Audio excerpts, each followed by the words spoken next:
வணக்கம், நான் உங்கள் இயற்கையாளன் தவம். என்னடா இது பேர் என்ன, தண்ணீர் பழத்தை வச்சு என்ன சொல்ல போறேன் அப்படின்னா, இப்போ ஒரு வீடியோ வந்தது இல்லையா, தண்ணீர் பழத்துல இன்ஜெக்ஷன் பண்ணி கெமிக்கல் யூஸ் பண்ணி இதை சிகப்பு கலர்ல மாத்துறாங்க, ரொம்ப இனிப்பா இருக்கிறதுக்கு இதுக்குள்ள இன்ஜெக்ட் பண்றாங்கன்னு.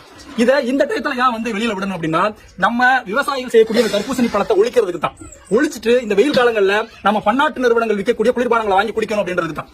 இதே நேரத்துல பன்னாட்டு நிறுவனங்கள்ல இருக்கக்கூடிய குளிர்பானங்கள்ல இந்த பூச்சிக்கொல்லி எல்லாம் கலந்துருக்கு ஏதாவது வீடியோ போடுறாங்களா? இல்ல. அப்ப இங்க ஒழிக்கப்படுறது யாரு? விவசாயிகள். வாழ்றது யாரு? பன்னாட்டு நிறுவனங்களுடைய குளிர்பானங்கள். அதனால இந்த வெயில் காலம் ஆரம்பிச்ச உடனே இந்த பழத்துல அது இருக்கு, இந்த பழத்துல இது இருக்கு அப்படின்னு நம்மள்ட்ட பரப்பி இந்த வெயில் காலத்துல விவசாயிகள் உற்பத்தி பண்ணக்கூடிய தர்பூசணி மட்டும் கிடையாது, வெள்ளரிக்கால இருந்து எல்லா பழங்களுமே நம்ம சாப்பிடக்கூடாதுன்ற ஒரு கட்டமைப்பை இந்த உலகம் உருவாக்கிட்டு இருக்கு. அதை நம்ம உடைக்கணும். நீங்கெல்லாம் நான் சொல்றேன், இயற்கையாலனா தர்பூசணி வாங்கி சாப்பிடுங்க.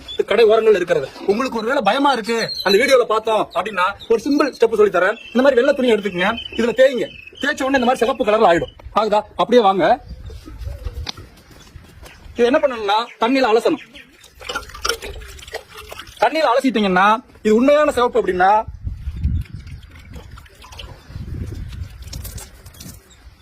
அந்த சிவப்பு உடனே போயிடும். அப்படி போகாம இந்த சிவப்பு இதுலயே ஒட்டிக்கிச்சுன்னா அதுதான் கெமிக்கல். அதனால பழங்களை சாப்பிடுங்க.